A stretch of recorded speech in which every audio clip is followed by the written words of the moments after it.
మళ్ళీ వచ్చావు?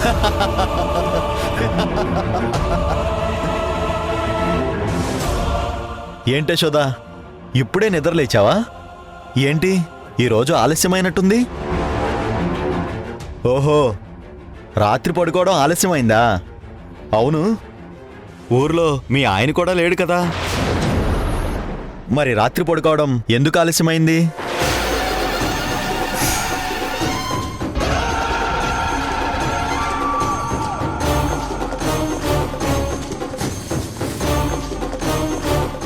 నిన్ను నీ ధైర్యాన్ని చూస్తుంటే చాలా ముచ్చటేస్తుంది. బేసిక్గా మా బస్తీలో బాలుగాడితో మాకెందుకులే అని అంతా దూరం దూరం వెళ్ళిపోతుంటారు.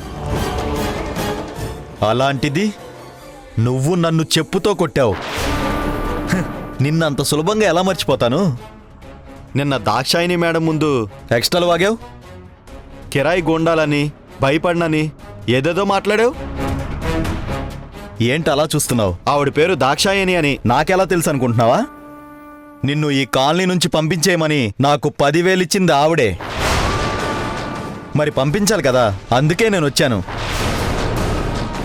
ఏంటి నీ కళ్ళల్లో అసలు భయమే లేదు? నువ్వు తెగిచ్చేశావు. ఎవ్వరూ నిన్నేం చేయలేరని ధైర్యం. నిన్నేం చేయలేకపోవచ్చు, కానీ నీకో కూతురుంది కదా, దాన్నెప్పుడూ నువ్వు కనిపెట్టుకుంటూ ఉండలేవు. నీ పనికి నువ్వు వెళ్తావు, అదేమో స్కూల్కి వెళ్తుంది, గుళ్ళోకి వెళ్తుంది, ఇంటికొస్తుంది. ఇలా ఎన్నో చోట్ల ఒంటరిగా దొరుకుతుంది. అప్పుడు నీ కూతురు నేనేమన్నా చేయొచ్చు కదా. నీ గురించి కాకపోయినా నీ కూతురు గురించైనా నువ్వు భయపడాలి బంగారం. ఏమంటావు? నేనేదో ప్రేమను లవ్ చేస్తుంటే వెంట పడుతుంటే మధ్యలో నీకేమైందే? అదేమన్నా నీ సొంత చెల్లా? కాదు కదా. నువ్వు నన్ను చెప్పు దెబ్బ కొట్టిన కాడి నుంచి మనసు బాధేస్తుంది. ప్రేమని ప్రేమించడం మానేసి నీ వెంట పడదాం అనుకున్నా. నీ మనసులో స్థానం సంపాదిద్దాం అనుకున్నా. ఏమంటావు? నువ్వు అను, జరిగిన గొడవలన్నీ మర్చిపోదాం. నిన్ను నా మనిషిగా చూసుకుంటాను, సరేనా?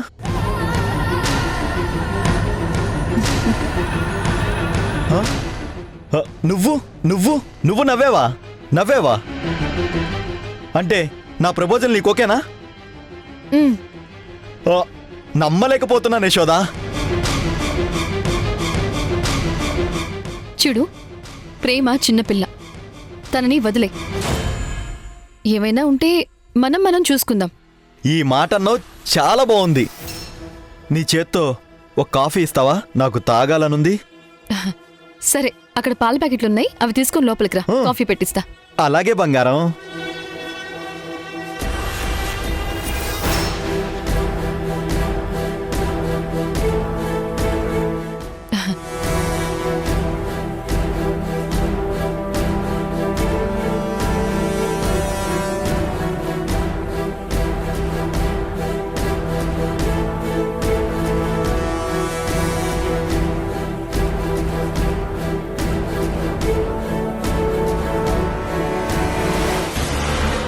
నువ్వు నవ్వితే ఎంత అందంగా ఉన్నావు తెలుసా యశోదా?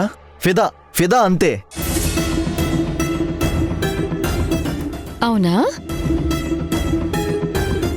అవునా అంటావేంటి యశోదా? నా ప్రాణం ఏమన్నా ఇచ్చేస్తాను తెలుసా? సరే,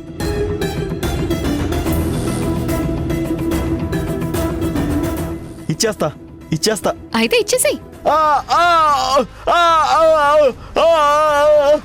ఇచ్చేరా, ఇచ్చేయ్. ఇచ్చేరా, ఇచ్చేస్తానుగా, ఇచ్చేయ్. ఏం జరిగిందమ్మా? వీడికి మాటలతో చెప్తే వినడు బుజ్జమ్మా, అందుకే చేతలతో చెప్పాను.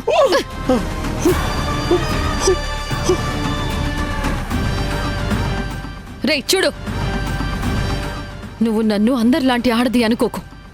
నేను ఆల్రెడీ జైలుకి వెళ్ళొచ్చిందాన్ని. నిన్ను చంపడం నాకు ఒక లెక్క కాదు, క్షణాల్లో చంపేస్తాను. ఇంకొక్కసారి ఇటువైపు చూసినా, ప్రేమని కదిలించినా, నా బిడ్డ జోలికొచ్చినా నిన్ను చంపి ఇదే పెరట్లో పూడ్చి పెడతాను. ఎద్దవా, నిన్ను వదలను, నిన్ను వదలను, నిన్ను చంపేస్తా. చంపుతావా? చంపు, రారా, చంపు. నువ్వేం భయపడకు,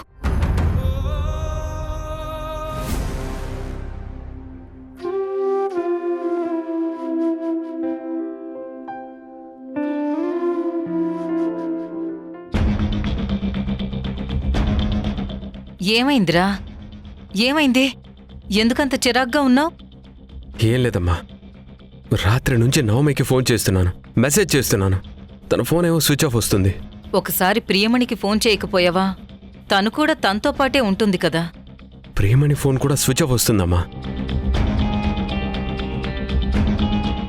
అదేంట్రా, ఇద్దరి ఫోన్లు ఒకేసారి స్విచ్ ఆఫ్ రావడమేంటి?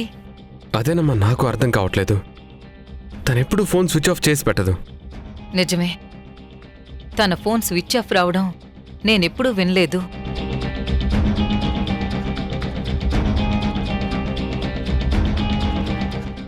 ఒకవేళ నవమి ఏమైనా హర్ట్ అయిందేమో అమ్మా.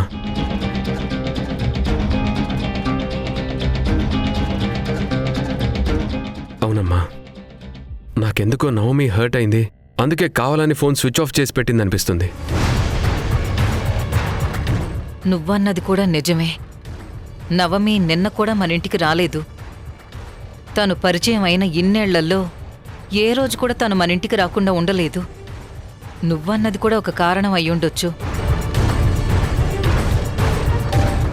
లేదా ఒకవేళ తనకు ఆరోగ్యం బాలేదేమో, మనకు తెలీదు కదా. నువ్వు చెప్పినట్టే తనకు ఆరోగ్యం బాగలేదనుకోమ్మా. తన ఫోన్ స్విచ్ ఆఫ్ ఉంటే అనుకోవచ్చు.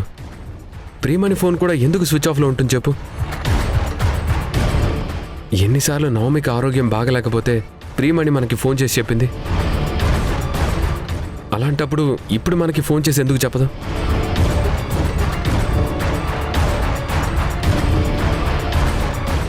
ఉండరా, పొయ్యి మీద పాలు పెట్టాను, ఇప్పుడే వస్తానుండు.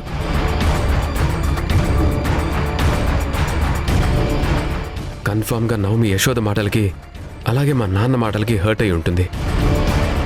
అందుకే కావాలని నన్ను అవాయిడ్ చేస్తుంది.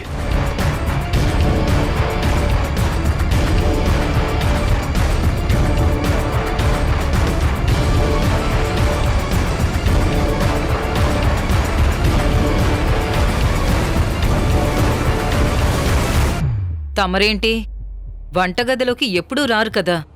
అప్పుడెప్పుడో తమరి ముద్దుల కోడలు యశోద ఉన్నప్పుడు పాపకి పాలు కలపడానికొచ్చారు. మళ్ళీ ఇన్నేళ్ల తర్వాత వంటగదిలోకి వస్తున్నారు. ఏంటి కథ? నా కథ గురించి పక్కన పెట్టు. ముందు నీ కొడుకు భవిష్యత్తు గురించి ఆలోచించు. నా కొడుకు భవిష్యత్తుకి ఏమైంది ఇప్పుడు? అంతా బావుంది. ఏం బాగుంది? వాణ్ణి చూడు, పిచ్చివాళ్ళ ప్రవర్తిస్తున్నాడు. రాత్రి నుంచి నవమి ఫోన్ చేయకపోతేనే వాడు అలా అయిపోతుంటే వాడు ఆ నవమి మాయలో ఎంతలా పడిపోయాడో నీకు అర్థం కావడం లేదా? వాడు పడింది మాయలో కాదండి, ప్రేమలో. నవమి ప్రేమలో. ఆ రెండు ఒకటే నా ఉద్దేశంలో. వాడిప్పుడున్న పరిస్థితిని చూసి మీరు జాలి పడుతున్నారు కావచ్చు, కానీ వాడు యశోదను మర్చిపోయి నవమిని కలవరిస్తుంటే నాకు చాలా ఆనందంగా ఉంది. యశోదని జీవితంలో మర్చిపోడేమో అనుకున్నాను, కానీ ఆ దేవుడి దయవల్ల యశోదను పూర్తిగా మర్చిపోయాడు. నాకది చాలు.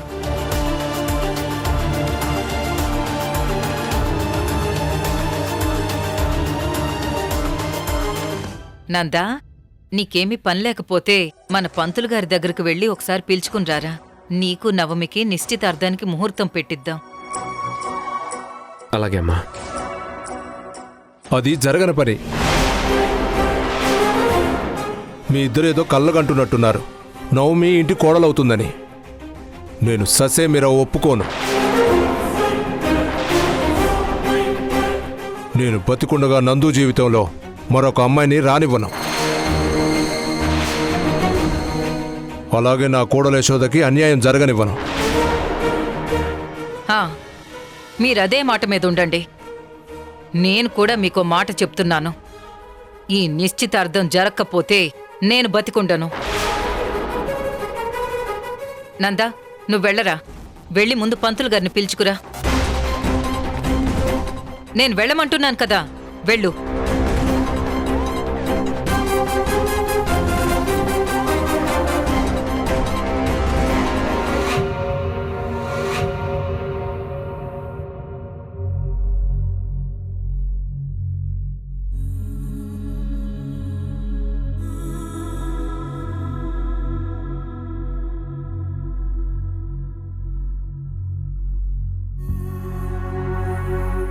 అక్క, నువ్వు ఈ ఇంటికొచ్చినప్పుడు నీకంటూ ఎవరు లేరని చెప్పావు. నీకు చుట్టాలు కాని కావలసిన వాళ్ళు కాని ఈ ప్రపంచంలో ఎవ్వరూ లేరన్నావు. నేను నిజమే అనుకున్నాను. ఆ తర్వాత నువ్వు జైలు నుంచి వచ్చావని తెలుసు కూడా నేను నీ గతం గురించి కాని నీ గురించి కాని జైలుకెందుకెళ్ళావని కాని ఏ విషయం నిన్ను అడగలేదు. కాని ఈరోజు ఆ బాలు నీతో అలా ప్రవర్తించడానికి కారణం ఎవరో కావడని తెలిసి నేను చాలా షాక్ అయ్యాను. అసలు ఆవిడెవరక్కా? ఆవిడికి నీ మీదున్న కోపం ఏంటి? అంటే నువ్వు నాకు అబద్ధం చెప్పావు, అందుకు కూడా నేను బాధపడ్డం లేదక్కా. కాని నీ జీవితంలో ఏం జరిగిందో తెలుసుకోవాలని నాకుందక్కా. నువ్వు నాతో నీరజతో ఎంత ప్రేమగా ఉంటావో నేనిన్ని రోజుల నుంచి చూస్తూ వస్తున్నాను. నిన్ను చూస్తే చాలా నెమ్మదస్తురాల్లా ఉంటావు. కాని ఈరోజు నువ్వు బాలుతో ప్రవర్తించిన తీరు చూస్తే మాత్రం నీ వెనుక చాలా పెద్ద కథ ఉందని నాకనిపిస్తోందక్కా. చెప్పక్కా, నన్ను నీ సొంత చెల్లనుకుంటే అసలేం జరిగిందో చెప్పక్కా. నేను నీ సొంత చెల్లి కాదంటావా? నాకు నీ గతం గురించి చెప్పాల్సిన అవసరం లేదు.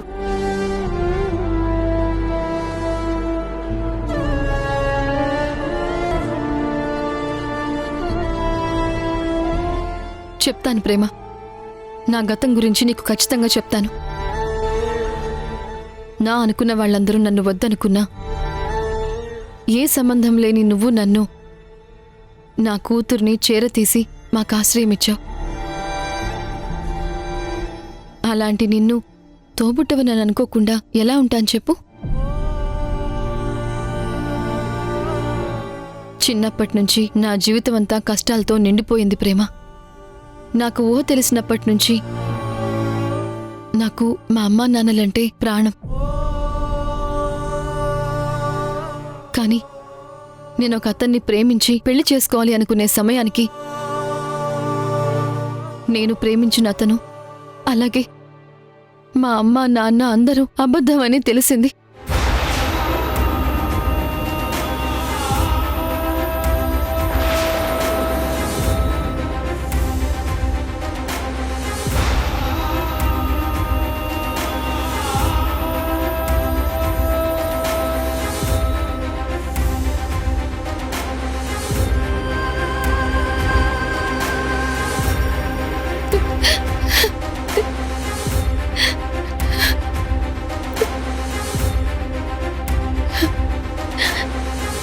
చివరికి ఇప్పుడు నువ్వు మాకు ఆశ్రయం ఇచ్చావు.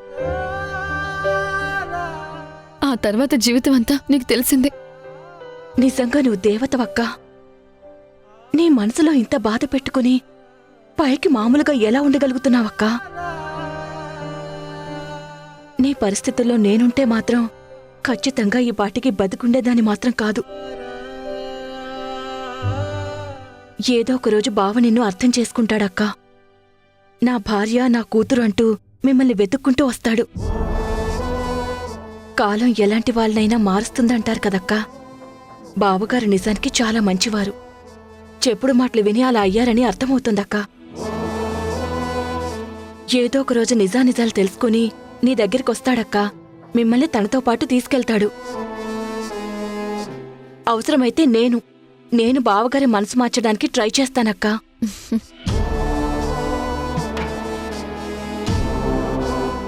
మాట్లాడవేంటక్కా? నువ్వు చాలా చిన్న పిల్లవి ప్రేమ.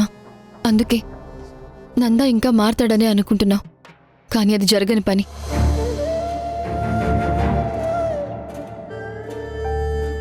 కానీ జరుగుతుంది అన్న ఆశతోనే నేనింకా బ్రతుకుతూ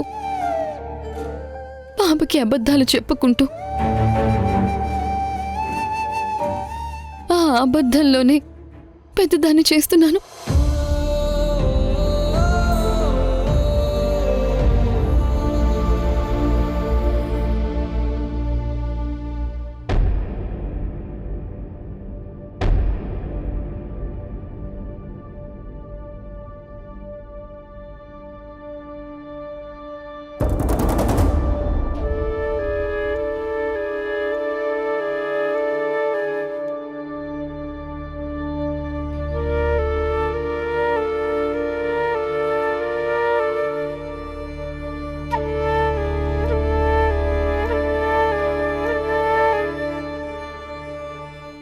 అమ్మా, అబ్బాయి అమ్మాయి పేరుబలాలు జాతక చక్రాలన్నీ పరిశీలించిన మీదట ఈ నెల 28వ తేదీన వీరిద్దరి జాతకాల ప్రకారం నిశ్చితార్థానికి బ్రహ్మాండమైన ముహూర్తం కుదిరిందమ్మా.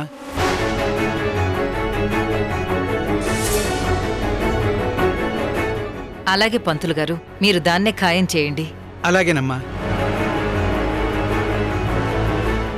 అదేంటండి, మీ అబ్బాయి నిశ్చితార్థానికి మంచి దివ్యమైన ముహూర్తం కుదిరితే మీరేంటండి అలా ఉన్నారు?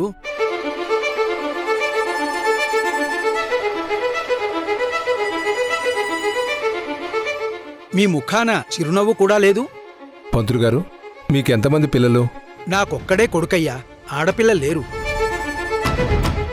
దేవుడు ఆ మహాభాగ్యాన్ని నాకు ప్రసాదించలేదు. నా కొడుక్కి ఒక కూతురు కూడా ఉంది. ఎందుకయ్యా అడిగారు?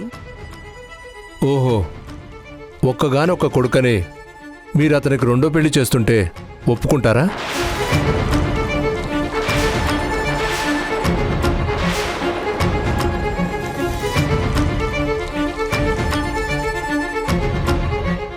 ఏంటండి మీరు మాట్లాడేది? మా అబ్బాయి రెండో పెళ్లి చేసుకోవడం ఏంటి? నేను ఆ పెళ్లికి ఒప్పుకోవడం ఏంటి? అపచారం, అపచారం. మీరు ఎవరిని చూసి ఎవరనుకుంటున్నారో సుమి? లేదు పంతులు గారు, మీ అబ్బాయి నాకు బాగా తెలుసు. అయినా శుభమాన్ని రెండో పెళ్లి చేసుకోబోతుంటే అపచారం అంటారేంటి?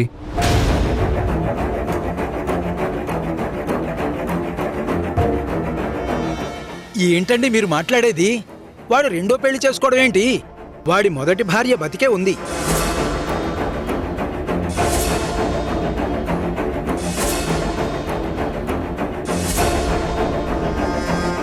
అలాంటి గుణవంతురాలు మళ్ళీ ఈ భూమండలమంతా వెతికినా దొరకదు తెలుసా? అయినా ఆ త్రాష్టుడు నిజంగా అంత పని చేస్తున్నాడా? ఏంటి పంతులు గారు, చేస్తున్నాడా ఏమిటి? 2 రోజుల క్రితమే రిజిస్టర్ ఆఫీసులో పెళ్లి చేసుకోవడానికి అప్లై కూడా చేసుకున్నాడు. రామరామా, ఏంటండి మీరు మాట్లాడేది? నిజమేనా? అయినా మా అబ్బాయి పెళ్లి చేసుకోబోతున్నాడన్న విషయం మీకెలా తెలిసింది? అదేంటి పంతులు గారు, మీ అబ్బాయి పెళ్లి గురించి ఊరంతా కోడైకొస్తుంటే మీకు తెలియకపోవడం ఏంటి? అయినా రెండో పెళ్లి చేసుకోవడం ఈ రోజుల్లో కామన్ అయిపోయింది కదా. అందులో తప్పే ఉంది? ఆ అమ్మాయికి అబ్బాయికి లేని బాధ మీకెందుకు పంతులు గారు? ఏంటండి మీరు మాట్లాడేది? పెద్దవారు అయ్యుండి ఇలా మాట్లాడొచ్చునా? మొదటి భార్య బతుకుండగా రెండో పెళ్లి చేసుకోవడం ముమ్మాటికి తప్పే. అలాంటి దాష్టికపు చర్యని ఎవ్వరూ హర్షించరు సుమి.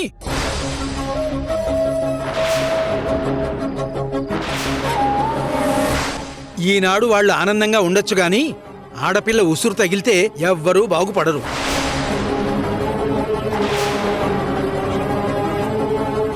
మరిప్పుడు మీరు కూడా ముహూర్తం పెడుతుంది ఒక ఆడపిల్ల జీవితం నాశనం కోసమే పంతులు గారు.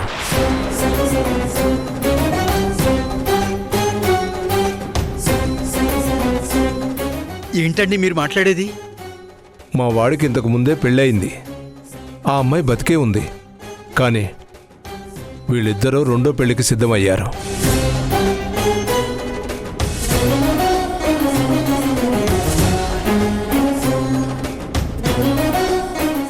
ఏంటమ్మా ఇది? రెండో పెళ్లికి నాతో ముహూర్తం పెట్టించారా? ఇదెంత పాపమో తెలుసా? మీకు దండం పెడతానమ్మా, నన్ను వదిలేయండి, నేను వెళ్ళిపోతాను. పంతులు గారు, ఒక్క నిమిషం. నందా, పంతులు గారికి దక్షిణివ్వు.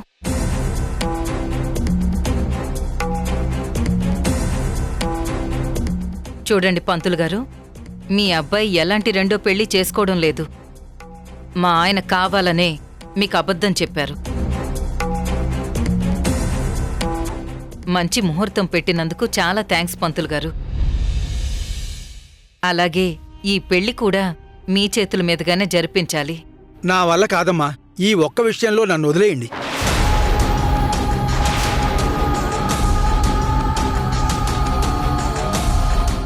ఆడపిల్ల ఉసురు నేను మూటగట్టుకోలేను. తరతరాలు ఆ ఉసురుని అనుభవించాల్సి వస్తుంది.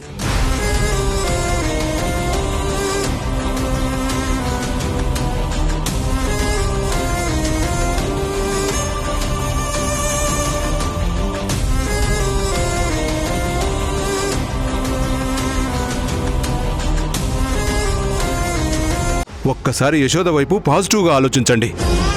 నిన్ను ప్రాణానికి ప్రాణంగా ప్రేమించిన యశోద బతికుండగా ఇంకో పెళ్లి చేసుకోవడం ఏంట్రా? నవమిని ఎందుకు వద్దనుకుంటున్నారు? పలానా తప్పు చేసిందని ఒక్కటంటే ఒక్కటి నిరూపించండి. నేను ఈ పెళ్ళొద్దంటాను. అమ్మ మాటే నా మాట కూడా నాన్న. నువ్వు దండం పెట్టినంత మాత్రాన నీ బిడ్డ కాకుండా పోదురా. పాపకి DNA టెస్ట్ చేయిస్తాను.